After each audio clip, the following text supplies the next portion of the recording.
What's going on, guys? Quick video. Let me show you this verse real quick. A lot of people get this confused.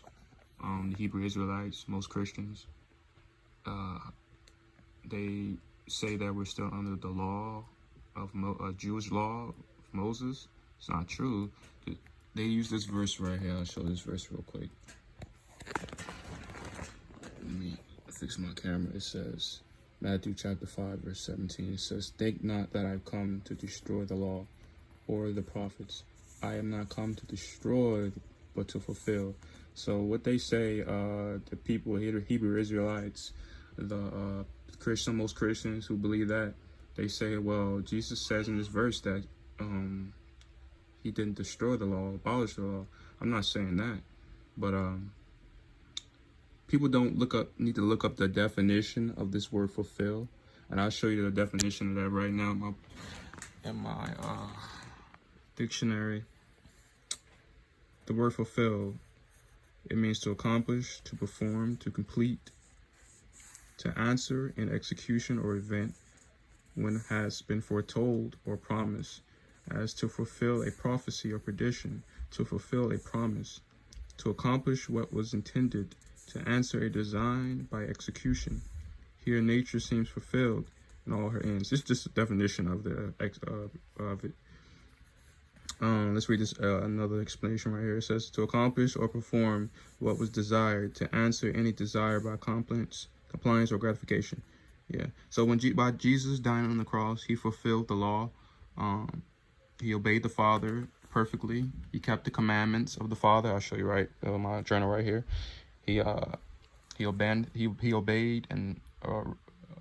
commandments. He kept the commandments for us, and therefore, by dying on that cross, we are no longer, if we put our faith and trust in what Jesus Christ did on the cross alone for our salvation, Romans 10:9, if you believe in our heart that Jesus Christ rose from the dead, we shall be saved. It's by faith alone in Jesus Christ, nothing else, not by works. And so when Jesus Christ died on the cross, we're no longer bound by that cursed law. I hate to say cursed because a lot of people don't like when I say cursed, but Paul says this many times in Galatians, that the law was our schoolmaster, but it was a curse as well, you know. So I suggest whoever don't believe me, read Galatians itself, chapters 1, 2, and 3.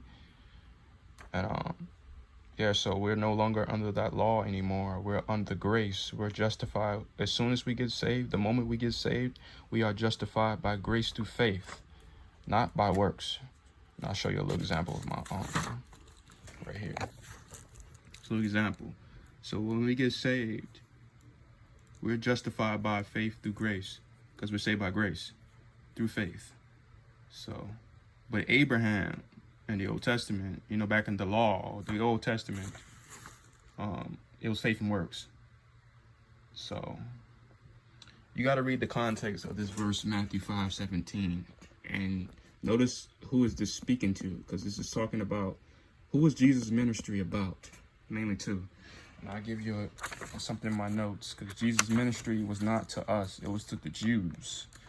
And I'll give you my notes right here. Obviously, it doesn't say that in the Bible, but it gives us the tribulation and what's going to happen, what is going to happen in the tribulation.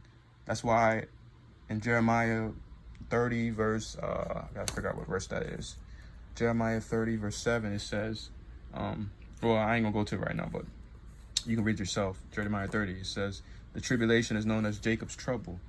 So we know that Jesus' ministry was talking about, in Matthew, they was talking a lot about the tribulation and how you had to endure to the end to be saved and all that other stuff, yada, yada, yada. I made a video on that other one too, on James. So, so basically this verse can apply, it just not apply to us. Well, I wouldn't say it applies to us at all. I think it applies to the Jews. But people don't read the context of this verse and understand it. Like, I just put it right there. And yeah, they'd be like, oh, well, Jesus says, think not. He says, think not. So he says the law wasn't destroyed. I'm not saying the law wasn't destroyed. I'm saying if we accept Jesus Christ, because we're not saved by works, we're not under the law of the works. We're not under the law of the works of the law anymore. We're under grace. So by believing in Jesus Christ and what he did on the cross, we're no longer bound by the law anymore. So therefore we have no need for the law, because Jesus already fulfilled it by dying on the cross, which I don't understand why it's so hard for people to understand that. People just don't know how to read the scriptures right. They don't know how to rightly divide. 2 Timothy 2:15, which I already made a video on that, rightly dividing the word of truth. But yeah, that's the definition of fulfill right there. And this book, this is a dictionary. It's called Noah Webster. I definitely recommend this book. You can get it for on Amazon for like $60, maybe more. I don't know. But it's a very good book. I suggest you pick one of these up. Feel me? When you're trying to study the scriptures and stuff. But that's it for the video, guys. God bless y'all.